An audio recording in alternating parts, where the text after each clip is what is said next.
रवि अपनी बाइक पर gas cylinder delivery का काम करता था। एक दिन उसको एक डिलीवरी करने में देर हो गई। वो बाइक से शॉर्टकट रास्ते से गुजर रहा था। यार आज तो इस सिलेंडर के चक्कर में अंधेरा हो गया। अब तो पता नहीं कितनी देर लगेगी वो घर ढूंढने में जहां इसको डिलीवर करना है। तभी उसकी बाइक के आगे अचानक एक आदमी आ गया। उसके हाथ में गन थी और शक्ल से ही वो चोर लग रहा था। ओए, चल जल्दी से बाइक से उतर और इसको स्टैंड पर लगा, चल। उसके हाथ में गन देखकर रवि डर गया और बाइक से उतरकर उसको स्टैंड पर लगा दिया। चल, अब जेब में जितना भी पैसा है वो निकाल, चल। भाई मैं बहुत गरीब हूँ, मेरे पास ज्यादा पैसे नहीं रहते, मुझे मत लूटो प्लीज। पैसे नहीं है तो कोई बात नहीं, मैं तेरी बाइक और ये सिलेंडर ही ले जाता हूँ। और हाँ, अगर तूने इस बारे में पुलिस को बताया तो अच्छा नहीं होगा, सुन ले। ये कहकर वो बाइक पर बैठने के लिए जैसे ही उस तरफ बढ़ा, दोनों को एक भयानक हंसी सुनाई दी।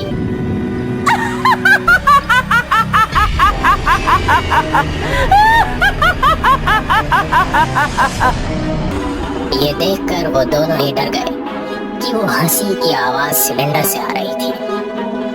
अगले ही पल सिलेंडर से गैस निकली और कुछ ही पलों में उस गैस ने एक बहुत ही डरावनी भूतनी का रूप ले लिया। अब तू नहीं बचेगा।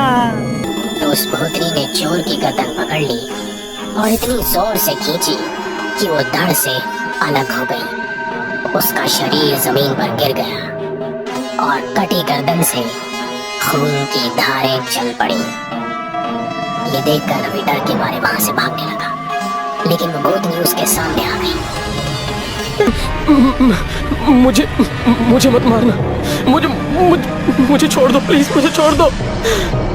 मैंने इस चोर को इस वजह से मारा क्योंकि ये एक बुरा आदमी था, लेकिन तुमको मुझसे डरने की कोई जरूरत नहीं है।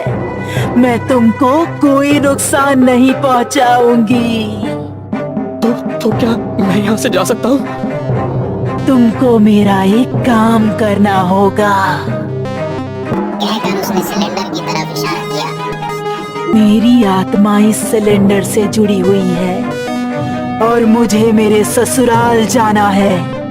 उनसे मेरी मौत का बदला लेना है। क्या तुम्हारी मौत का बदला? मैं समझा नहीं। मेरा नाम स्वरागिनी है। मैं मेरे ससुराल में मेरी ननद नंदिनी और सासू माँ और पति के साथ रहती थी। वो लोग थोड़े गुस्से वाले थे, लेकिन फिर भी मैं उनके साथ अच्छे से रहती थी क्योंकि मेरा पति विशाल मुझसे बहुत प्यार करता था। एक दिन किचन में सारा काम करते टाइम कढ़ाई से जलता हुआ तेल मेरे चेहरे पर आ गिरा और मैं बदसूरत हो गई। उसके बाद मेरा पति भी बदल गया और वो भी मुझसे नफरत करने लगा। एक दिन मैंने सुना कि वो लोग मुझे रास्ते से हटाकर विशाल की दूसरी शादी के लिए प्लान कर रहे थे।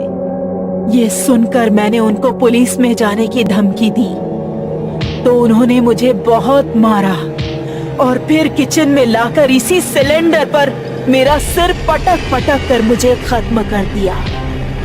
तभी से मेरी आत्मा इस सिलेंडर के साथ जुड़ गई है। इस पूरे सिलेंडर पर मेरा खून लगा हुआ था। इन लोगों से वो साफ नहीं हो सका, तो इन्होंने सिलेंडर को घर के पीछे झाड़ियों में फेंक दिया। वहां से वो सिलेंडर एक कबाड़ी के हाथ लगा और उस कबाड़ी वाले के हाथों ये फिर से एजेंसी के पास पहुंच गया और अब ये तुम्हारे पास है। तो मैं तुम्हारे लिए क्या कर सकता हूँ? मैं तुमको मेरे ससुराल का पता बताती हूँ। तुम बस इस सिलेंडर को वहां पहुंचा दो।